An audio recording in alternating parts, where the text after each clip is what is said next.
بسم الله الرحمن الرحيم. استكمالا الموضوع التطعيمات المضروبة. آه، ظن والله أعلم غير مؤكد خالص يعني، بس أنا بظن إن إسرائيل وراء هذا الأمر. إسرائيل يا جماعة قبل كده آه، سربت لمصر مرض، لنخيل مصر اسمه سوس النخيل.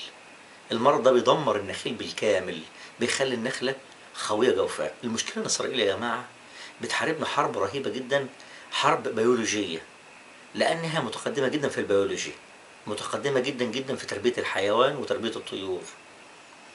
فمش مستبعد إن هم بعتوا لنا أطعمة بتاعة تطعيمات مضروبة، مع برضه وكلاء ليهم هنا مفيش مشكلة.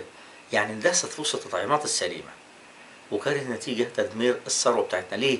يا جماعة نلاحظ حاجة، إن مصر هنا أصبح فيها الدجاج مع البيض مع اللبن مع اللحوم، هي أساس البروتين في مصر. في حاجة غير كده؟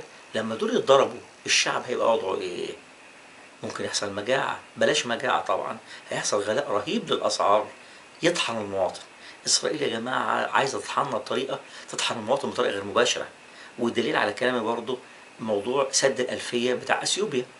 سد الألفية ده الصين عملته، الصين، الشركات الصينية بتمويل إسرائيلي آه، رهيب. يعني إسرائيل وخبراءها كانوا موجودين هناك، هدفهم إيه؟ منع المية عن مصر، عايزين يخنقونا بطريقه غير مباشره. اما يقلل الميه للتلت زي ما دول النيل بتخطط كده، هنتخنق جدا، لان احنا التلت ده يا دوبك يقضي الميه الشرب بتاع الناس وغسيلهم والحاجه للصناعه فقط لا غير. انما الزراعه هنزرع منين؟ اصبح كده مصر محاصره جدا، مصر محاصره جدا اقتصاديا. وغير بقى، ولو انتوا تاخدوا بالكم، كان في جواسيس زي الجاسوس الاردني الاخير اللي اتمسك، اللي هو كان تابع شبكه موبينيل وكان شغال فيها. الجاسوس الأردني ده كان من ضمن مهامه استيراد نوع من الجل ونوع من الكرياتين. الجل الولاد يحطوه على شعرهم يعمل لهم عقم كامل، والبنات يحطوا الكرياتين ده على شعرهم عشان يسيح شعرهم يعمل لهم برضه عقم كامل. بس ربنا سبحانه وتعالى ستر، وربنا وفق والحمد لله يعني، قبضنا عليه. جزاهم الله، المخابرات طبعا بتاعتنا ما شاء الله، ربنا يقويهم ويعينهم، قبضوا عليه الحمد لله.